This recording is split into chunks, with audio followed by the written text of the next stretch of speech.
Everyone, another video another topic. आज हम पढ़ेंगे मेनिंजाइटिस के बारे में। बहुत पोटेंशियल क्वेश्चन है, हर साल क्वेश्चन आता है। एक बार वो बैक्टीरियल पूछेगा, एक बार वो ट्यूबरकुलर मेनिंजाइटिस पूछेगा।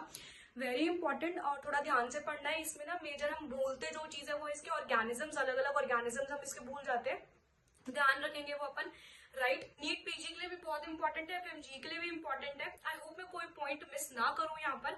और माइक हैज बीन ऑर्डर्ड। अभी बस आज की वीडियो में माइक का थोड़ा सा आपको थोड़ा वॉइस का इशू होएगा, कल वाली से नहीं होएगा बिल्कुल भी। वही सेम रखेंगे, पढ़ाई करेंगे, थोड़ा थोड़ा चिटचैट करेंगे और थोड़ा थोड़ा बातें करते हुए चलेंगे तो इजी लगेगा।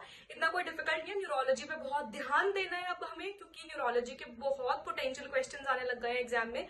बहुत इन हो गया अब न्यूरोलॉजी। राइट, स्टार्ट करते हैं। तो मेनिंजाइटिस के बारे में हम पढ़ रहे हैं। मेनिंजाइटिस 3 तरीके का होता है, bacterial, viral and fungal meningitis.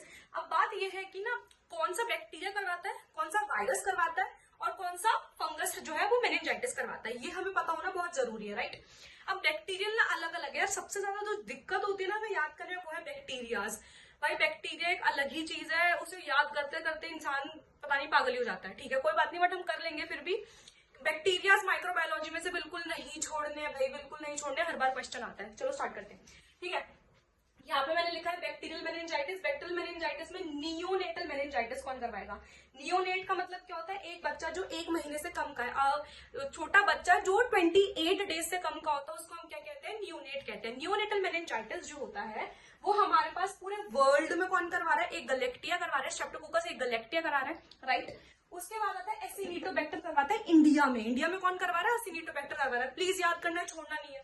फिर आता है चिल्ड्रन में कौन करवाता है? चिल्ड्रन में करवाता है नीमोकोकस, स्ट्रेप्टोकोकस निमोनिया भी जिसको हम बोलते हैं। प्लीज, अगर मैं ये वाले ऑर्गेनिजम्स का नाम यहाँ पर ले रही हूँ तो इन ऑर्गेनिज्म से बिल्कुल थरो होना है हमें। आपको इसका कल्चर, हर चीज पता होनी चाहिए माइक्रोबायोलॉजी में से। ठीक है, एंड हीमोफिलस इन्फ्लुएंजा करवाता है। हीमोफिलस इन्फ्लुएंजा के लिए एक बहुत स्पेसिफिक चीज है कि ये पोस्ट मेनिंजाइटिस डेफनेस करवाएगा। मेनिंजाइटिस के बाद होने वाली डेफनेस, क्योंकि ये 8th नर्व को खराब कर देता है। 8th नर्व को खराब कर देता है, वेरी इंपॉर्टेंट। उसके बाद आता है अडल्ट्स में कौन करवाता है? नीमोकोकस, स्ट्रेप्टोकोकस निमोनिया। सिर्फ हम अलग अलग पढ़ रहे हैं बैक्टीरिया का। चिल्ड्रन में, न्यूनेट में, चिल्ड्रन में और अडल्ट में, तीनों का अलग अलग पढ़ रहे हैं हम। सिर्फ बैक्टीरिया के लिए बता रही हूँ मैं आपको। राइट, उसके बाद आता है यहाँ पे हमारे पास वायरस कौन सा होता है जो कि मेनिंजाइटिस करवाता है? वो होता है हमारे पास एंटीरो वायरस। मैंने मेनिंजाइटिस बोला है, एनसेफेलाइटिस नहीं बोला। एनसेफेलाइटिस कौन करवाएगा? HSV-1 करवाएगा। हर्पीज सिम्प्लेक्स वायरस 1 करवाएगा। दोनों में डिफरेंस है। ठीक है, फिर आता है फंगस कौन करवाता है? क्रिप्टोकोकस नियोफॉर्मिन्स और क्रिप्टोकोकस गैटी। वेरी इंपॉर्टेंट, जैन 24 में इसका क्वेश्चन था, मैंने खुद ने सॉल्व किया है। प्लीज प्लीज प्लीज नहीं भूलना है। इसलिए ड्रग ऑफ चॉइस होगी liposomal amphotericin B, very important. उसके बाद आता है अब यहाँ पे हमारे पास मेनिंजाइटिस का क्वेश्चन उठाना कैसे है। मेनिंजाइटिस के क्वेश्चन में ऐसा क्या लिखा होगा जो मेरे को पता लगे यार मेनिंजाइटिस का क्वेश्चन है? फीवर, हेडेक, फीवर लिखा होगा, हेडेक लिखा होगा, नकल रिजिडिटी। ये 3 जो है ये इसके मेन है, fever, headache and nuchal rigidity. उसके बाद इसके 2 main signs, Kernig sign positivity and Brudzinski sign positivity. ठीक है, कर्निक साइन क्या होता है? कर्निक साइन होता है, मैंने एक बंदे का ना, इमेजिन करते हैं थोड़ा। ठीक है, मैंने एक बंदे का पैर उठाया, मैंने उसकी एंकल के नीचे हाथ रखा है, ठीक है, और उसके नी के ऊपर हाथ रख के उसको एक्सटेंड करने की कोशिश करिए। जब मैंने उसका एक्सटेंशन करा तो उसको बहुत एक्सट्रीम पेन हुआ। That is what is Kernig sign. Brudzinski sign क्या होता है? मैंने उसकी नेक को फ्लेक्स किया तो उसने अपने पैर को, उसने अपने नी को फ्लेक्स कर लिया, इसको हम ब्रुजनिस्की साइन कहते हैं। तो हमारे 2 साइंस डन हो गए, Kernig sign and Brudzinski sign, very important, जो कि बहुत स्पेसिफिक है किसके लिए? मेनिंजाइटिस के लिए। राइट, अब उसके बाद आता है यहाँ पे हमारे पास मैनेजमेंट क्या है? ब्लड कल्चर करना पड़ेगा। और जब तक आप ब्लड कल्चर नहीं करोगे तब तक आपको पता कैसे लगेगा कि बैक्टीरियल इन्फेक्शन है, वायरल है या फंगल है? उसी से तो आप बताओगे ना ब्लड कल्चर करके भाई कौन सा इन्फेक्शन है।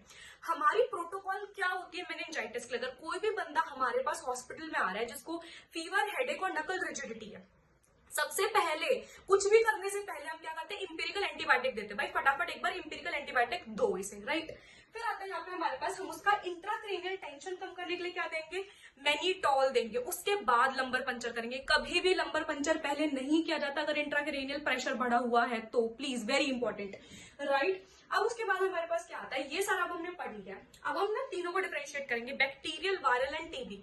अब हमें इसका क्वेश्चन कैसे डिफरेंशिएट करना है? इन्होंने ना अपना मतलब एक वो बना रखा है, एक बार बैक्टीरियल मेनिंजाइटिस पूछते हैं, एक बार टीबी वाला मेनिंजाइटिस पूछते हैं, ट्यूबरकुलर मेनिंजाइटिस पूछते हैं। आज हम इसे बहुत इजीली तीनों को डिफरेंशिएट करना सीख लेंगे ताकि पेपर में ना टाइम वेस्ट ना हो, फटाफट अपना आंसर लगे। राइट, देखो स्टार्ट करते हैं। वायरल वाले से मैं बता रही हूँ आपको, वायरल और टीबी मेनिंजाइटिस दोनों के अंदर लिम्फोसाइट्स बढ़ते हैं, ठीक है, दोनों के अंदर लिम्फोसाइट्स बढ़ रहे हैं। बट अब मैं इन दोनों को डिफरेंशिएट कैसे करूंगी? वायरल वाले की होती है शॉर्ट हिस्ट्री और टीबी वाले की होगी लॉन्ग हिस्ट्री। दोनों में लिम्फोसाइट्स बढ़ रहे हैं, अब इनको कैसे डिफरेंशिएट करेंगे? वायरल में शॉर्ट हिस्ट्री, टीबी में लॉन्ग हिस्ट्री। बैक्टीरियल को इन दोनों से तो आप वैसे डिफरेंशिएट कर सकते हैं, क्योंकि बैक्टीरियल में क्या बढ़ते हैं? न्यूट्रोफिल्स बढ़ते हैं, सिंपल एज दैट, ठीक है। तो इनसे हमने डिफरेंशिएट कर लिया इसको। अब आता है इनका कलर कैसे रहता है। बैक्टीरियल में रहेगा टर्बिड कलर, वायरल में टर्बिड भी हो सकता है, नॉर्मल भी हो सकता है, बट टीबी में होगा स्ट्रॉन्ग कलर्स, टीबी में होगा कॉबवेब, कोएगुलोग्राम, इनके बज़वर्ड्स है भाई, इनके बज़वर्ड्स है ये। फिर आता है शुगर्स, शुगर्स जो कि वो बैक्टीरियल मेनिंजाइटिस में कंप्लीटली जीरो हो जाती है, जिसको हम हाइपोग्लूकोरैकिया भी कहते हैं। वेरी वेरी इंपॉर्टेंट, बैक्टीरियल और टीबी मेनिंजाइटिस तो ऑल्टरनेट हमेशा आया है और आता रहेगा, राइट। अब आता है यहाँ पे हमारे पास टीबी मेनिंजाइटिस। टीबी मेनिंजाइटिस के लिए इन्वेस्टिगेशन ऑफ चॉइस क्या होती है?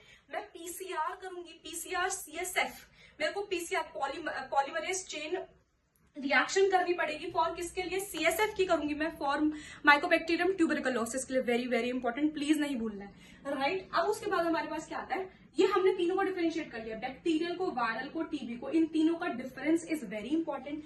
जितने भी ये हमारे पास यहाँ पे लिखे हुए हैं, जितने भी ऑर्गेनिजम्स हैं, वेरी वेरी इंपॉर्टेंट। जो मैंने ऑर्गेनिजम्स यहाँ पर बोले, उन्हें माइक्रोबायोलॉजी में से एक भी चीज नहीं छोड़नी है।